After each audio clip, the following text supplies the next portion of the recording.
नमस्ते बच्चों। तो आज हम पढ़ेंगे लेक्चर नंबर 5 जो कि यूनिट 4 का है। इसमें हम पढ़ेंगे सबसे पहले एनालॉग टू डिजिटल कन्वर्जन। देखिए क्या होता है एनालॉग टू डिजिटल। आज रियल क्वांटिटी में अगर हम देखें, रियल वर्ल्ड की क्वांटिटी में अगर हम देखें तो कोई भी क्वांटिटी एनालॉग है, मतलब कंटिन्यूस टाइम के साथ चल रही है, चाहे वो डीसी हो, चाहे वो एसी हो, ऐसी चाहे कुछ भी हो, वो एनालॉग है। हर सेंसर का आउटपुट नॉर्मली एनालॉग आता है अगर एनालॉग सेंसर है। तो जरूरत क्या है, आज का जमाना डिजिटल है, क्योंकि हम जानते हैं 0 और 1 की वजह से साइज बहुत छोटा हो गया है। आज का जमाना डिजिटल है, 0 और 1 की वजह से साइज बहुत छोटा हो गया है, पावर कंजप्शन बहुत लो हो गया है, कॉस्ट बहुत घट गई है। तो बात यह है कि अगर हमारा सिस्टम डिजिटल है और हमारा इनपुट एनालॉग है तो क्या हमारा सिस्टम उसको प्रोसेस कर पाएगा? नहीं कर पाएगा। तो ऐसे केस में जरूरत क्या बन गई, हमें एनालॉग से डिजिटल में कन्वर्ट करने की। जब लाइक टेक एग्जांपल मैं आपको पढ़ा रहा हूं अभी, और मेरी खुद की आवाज एनालॉग है, पर गूगल मीट जो है वो मेरे कंप्यूटर पे चल रहा है, मतलब कंप्यूटर की जो एप्लीकेशन है वो मेरी गूगल मीट है। अब कंप्यूटर मेरी आवाज को क्या एनालॉग फॉर्म में ले लेगा? हाँ ले लेगा। पर क्या प्रोसेस कर देगा? नहीं कर पाएगा। तो उसको क्या करना पड़ेगा, उसको पहले डिजिटल में कन्वर्ट करना पड़ेगा, डिजिटल में कन्वर्ट करना पड़ेगा मेरी आवाज को। तो that is called analog to digital, right है। फिर जब वो ट्रांसमिट करेगा तो आपके मोबाइल तक पहुंचेगा, मोबाइल में वापस आपको आवाज सुनाई देनी चाहिए। अब आवाज को वापस एनालॉग में कन्वर्ट करना पड़ता है, तो फिर चलता है डिजिटल टू एनालॉग। तो एनालॉग टू डिजिटल कन्वर्जन क्या है वो देख लेते हैं। तो एनालॉग सिग्नल जो है, एनालॉग टू डिजिटल कन्वर्टर जो एनालॉग सिग्नल को ट्रांसलेट करता है, खासकर रियल वर्ल्ड के सिग्नल को, जैसे temperature, pressure, voltage, current, distance और लाइट, मतलब physical quantity normally, into digital.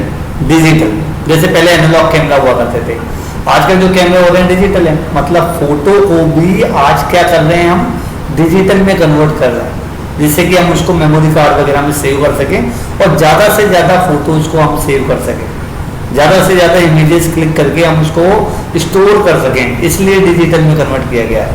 Plus digital के अंदर प्रोसेसिंग अच्छी हो जाती है, जो कि एनालॉग कैमरे में नहीं थी। तो ये देखिए, एक एनालॉग सिग्नल दिया, एडीसी लगाया, तो हमें डिजिटल सिग्नल मिला 0 और 1, ठीक है।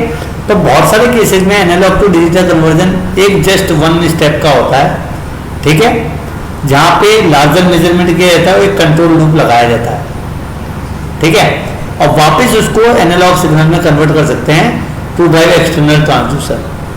और ट्रांसड्यूसर कौन कौन से होते हैं? वो मोटर होता है, हीटर होता है, अकॉस्टिक ड्राइवर या लाउड स्पीकर जैसे होते हैं। तो हमने क्या करा, हमारी आवाज़ दी, हमने हमारी आवाज़ को एनालॉग से डिजिटल में कन्वर्ट कर लिया और फिर उसी डिजिटल को रिकंस्ट्रक्ट करके वापस एनालॉग में लिया है और फिर ट्रांसड्यूसर को ड्राइव कर दिया, राइट है या नहीं है? तो ADC performance also reflect the capability and requirement of the other signals. अब आती है बात मॉड्यूलेशन। अपन जानते हैं एक पैरामीटर या एक से ज्यादा पैरामीटर किसके, कैरियर सिग्नल के, उनको चेंज कर दो अकॉर्डिंग टू मैसेज, तो वो कहलाता है मॉड्यूलेशन। तो जो मैसेज सिग्नल है जिसे हमें ट्रांसमिट करना है, और कैरियर सिग्नल जो कि हमारा हाई फ्रिक्वेंसी सिग्नल है, कैरियर सिग्नल में कोई डेटा नहीं होता पर मैसेज में हमारा डेटा है, ठीक है। तो कैरियर को हम यूज करते हैं भेजने के लिए। तो बहुत सारी मॉड्यूलेशन टेक्निक में से एक मॉड्यूलेशन की टेक्निक कहलाती है पल्स कोड मॉड्यूलेशन, ठीक है। तो एक सिग्नल होता है, उसको पल्स कोड मॉड्यूलेटेड करा जाता है, मतलब एनालॉग इन्फॉर्मेशन को बाइनरी सीक्वेंस में कन्वर्ट करना। एनालॉग इन्फॉर्मेशन को बाइनरी सीक्वेंस में कन्वर्ट करना ये पीसीएम का काम है। तो पल्स कोड मॉड्यूलेशन होती है, जैसे ये सिग्नल है, अब इस सिग्नल को हम बाइनरी सिग्नल में कन्वर्ट कर लिया हमने। तो पीसीएम क्या करता है, ये सीरीज ऑफ नंबर और डिजिट देता है, मतलब प्रोसेस डिजिटल है, ठीक है। और ढंग से देखिए, अगर बेसिक एलिमेंट्स ऑफ पीसीएम में देखें तो एक पीसीएम का मतलब जैसे एनालॉग टू डिजिटल कन्वर्जन। अब ये अगर हम देखें तो इसमें कौन कौन सी प्रोसेस हो रही है, एक होती है सैम्पलिंग, एक होती है क्वांटाइजेशन और एक होता है एनकोडिंग। ये तो होता है ट्रांसमीटर साइड। रिसीविंग साइड में हम रीजनरेशन करते हैं, तो सबसे पहले हम करेंगे डिकोडिंग, फिर हम करेंगे रिकंस्ट्रक्शन, ठीक है। तो पहले एनालॉग सिग्नल आया, फिर लो पास फिल्टर लगाया, सैम्पलिंग करी, क्वांटिनेशन करा, एनकोडिंग करी, तो हमारा डिजिटल आउटपुट आ गया। फिर हमने रिपीटर लगाया क्योंकि बीच में डिक्रीमेंट आ जाता पावर का, तो रिपीटर लगा रखा है प्लस रीजनरेटिव लगा रखा है कि नॉइज आए तो नॉइज दूर हो जाए। फिर रीजनरेशन सर्किट लगाया, यहाँ पे डिकोडर लगाया, डिकोडर के बाद फिल्टर लगाया और फिर हमारा वापस एनालॉग में कन्वर्ट हो गया। तो ये हमारा फिल्टर। अब लो पास फिल्टर का काम क्या है? लो पास फिल्टर क्या करता है कि हमारी जो इनपुट सिग्नल है उसको एक पर्टिकुलर फ्रीक्वेंसी तक रखता है, हाई फ्रीक्वेंसी कंपोनेंट को वो हटा देगा, ठीक है, उन फ्रीक्वेंसी से हटा देगा। जैसे हमें चाहिए कि 0 से 5 किलोहर्ट्ज तक का ही सिग्नल चाहिए इनपुट में, इनपुट 0 से 5 का ही रहे तो 5 से ऊपर जो भी वो रिजेक्ट कर देगा, तो जिससे कि अलाइजिंग हो। अब ये अलाइजिंग क्या होती है? वो आपने सिग्नल सिस्टम में सैम्पलिंग में पढ़ी होगी। और सैम्पलिंग क्या करती है? सैम्पलिंग का काम है कंटिन्यूस टाइम सिग्नल को डिस्क्रीट टाइम सिग्नल में बदलना। अब इस तरीके से बदलना कि जो आपकी सैम्पलिंग रेट है वो ट्वाइस होती है मैक्सिमम फ्रीक्वेंसी कंपोनेंट की, जिसे कहते हैं नेक्वेस्ट थ्योरम। अगर आपने ये नहीं रखी तो सैंपल्स ओवरलैप कर जाएंगे और रिकंस्ट्रक्शन करना बहुत ही मुश्किल हो जाएगा, रिकंस्ट्रक्शन करना फिर मुश्किल हो जाएगा। फिर अगली स्टेप आती है क्वांटिनेशन। क्वांटिनेशन में क्या होती है? हम क्या करते हैं, जो रिड्यूस करते हैं एक्सेसिव बिट को, ठीक है, तो जैसे हम क्वांटिनाइजर को देते हैं तो जो रिडंडेंट बिट होती है वो रिड्यूस होती है। फिर आती है एनकोडर की, तो एनालॉग सिग्नल को डिजिटाइज करने का काम एनकोडर का है। तो जो लेवल्स अपन ने बनाए थे क्वांटिनाइज में, उनको एक बाइनरी कोड असाइन कर दिया जाता है जिससे कि हमको डिजिटल आउटपुट मिल जाए। अब सैम्पलिंग मैंने आपको बताया, सैम्पलिंग एक प्रोसेस है जिसमें एक इंस्टेंटेनियस सिग्नल को हम डिस्क्रीट फॉर्म में बदलते हैं, मतलब जस्ट लाइक बहते हुए पानी में से एक एक डब्बा पानी निकालना, ठीक है, बहती हुई नदी में से एक एक डब्बा पानी निकालना। तो जब भी कोई सोर्स जनरेट करता है एनालॉग सिग्नल, उसको डिजिटाइज करते हैं, ठीक है। सिग्नल को सबसे पहले डिस्क्रिटाइज करा जाता है, डिस्क्रिटाइज का मतलब है सैम्पलिंग। अब एक कंटिन्यूस सिग्नल है xt, जिसको हम सैंपल सिग्नल निकाल रहे हैं, तो सैंपल सिग्नल निकालने के लिए अपन क्या करते हैं, उसको इम्पल्स ट्रेन से मल्टीप्लाई कर देते हैं, तो हमको मिलेगा सैंपल सिग्नल। ये देखिए आप, ये हमारा सिग्नल था, इसकी सैंपलिंग करी हमने, अलग अलग मोमेंट पे सैंपल ले लिए। तो जिस टाइम पे हम सैंपल लेते हैं उसको कहते हैं सैंपलिंग टाइम, जिस टाइम पे हम सैंपल लेते हैं उसको लेते हैं सैंपलिंग टाइम, और जिस मोमेंट पे हम जिस रेट से हम सैंपलिंग करते हैं उसको करते हैं सैंपलिंग रेट। मैं आपको बता देता हूँ कैसे होता है एनालॉग से डिजिटल कन्वर्जन का हिसाब। जैसे ये हमारा एक सिग्नल है, ये हमारा सिग्नल है, ठीक है, 0 से 5 वोल्ट का, 0 से 5 वोल्ट का हमारा एक सिग्नल है। अब हम क्या करेंगे, सबसे पहले एक इम्पल्स ट्रेन लेते हैं। इम्पल्स ट्रेन मतलब जिसकी वैल्यू केवल 1 रहती है। अगर हम देखें इसकी वैल्यू 0 पर 1 रहती है, 0 पर 1 रहती है, तो इसको हम कहते हैं डेल टी। क्या कहलाता है ये? डेल टी, जो कि सिग्नल सिस्टम में आपने पढ़ा है, राइट है। अब टी बराबर हम बनाएंगे del T minus N T S, T minus N T S.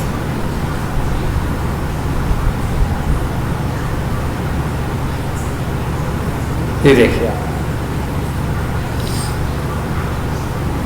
तो हमारी जो सिग्नल बनेगा वो ये बनेगा 1 2 3 4 ऐसे।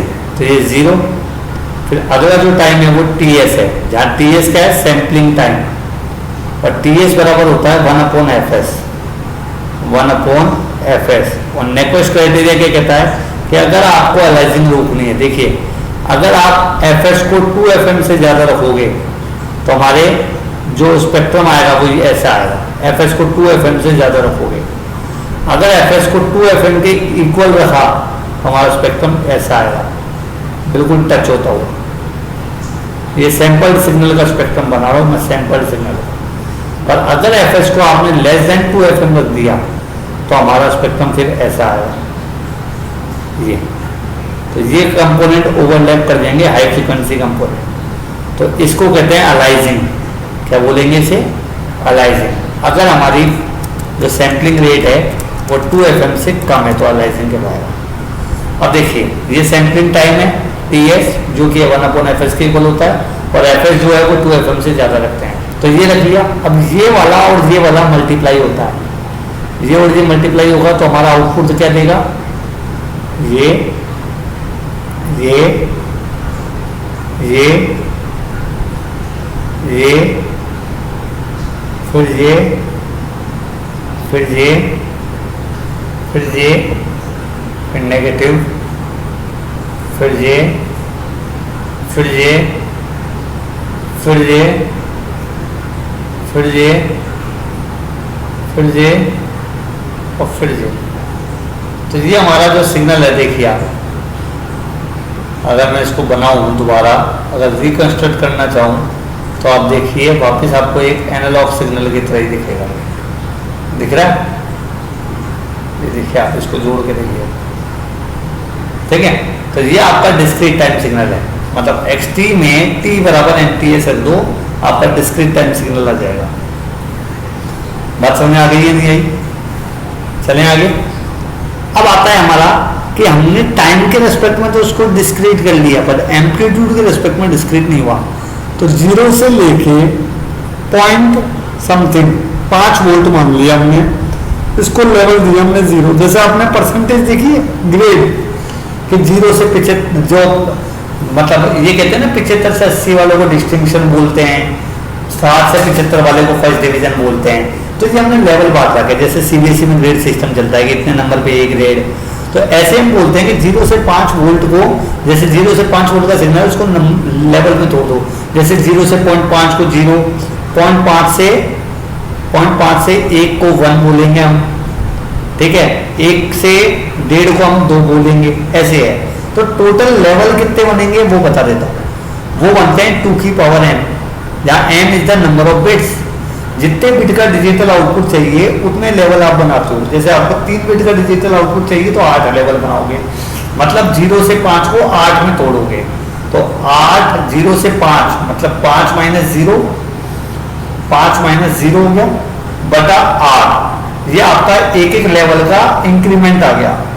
मतलब 0 से लेके 0.6 वोल्ट को 1 बोलेंगे, 0 बोलोगे, 0.6 से 1.2 को 1 बोलेंगे, 1.2 से 1.8 को 2 बोलेंगे, 1.8 से 2.4 को 3 बोलेंगे, 3.4 से 4 को 4 बोलेंगे। ऐसे करके हम लेवल बना देते हैं। बात समझ आ गई है भाई? ठीक है। अब जो लेवल बनाए इनको जितने नंबर ऑफ बिट्स का लिया है आपने उतनी बाइनरी बिट्स असाइन कर दो। जैसे 0 को 0 0 0, फिर 0 0 1, फिर 0 1 0, फिर 1 0 1 0 हो गया, फिर 0 1 1। ऐसे आप इन लेवल्स को बाइनरी बिट असाइन कर देंगे। इसको कहेंगे एनकोडिंग, इसको कहेंगे क्वांटिनेशन। अब क्वांटिनेशन के अंदर एक एरर आ जाती है जिसको हम कहते हैं क्वांटिनेशन एरर, जिसकी वैल्यू होती है डेल स्क्वायर बाय 2n, जहाँ डेल क्या है? Step size. स्टेप साइज मतलब कितने वोल्टेज से इंक्रीज हो रहा है। डेल स्क्वायर बाय 12 हमारी क्वांटिनेशन एरर आ जाती है, ठीक है। तो ये आपका सेंट्रिक प्रोसेस, क्वांटिनेशन प्रोसेस और ये था, ठीक है। Thank you.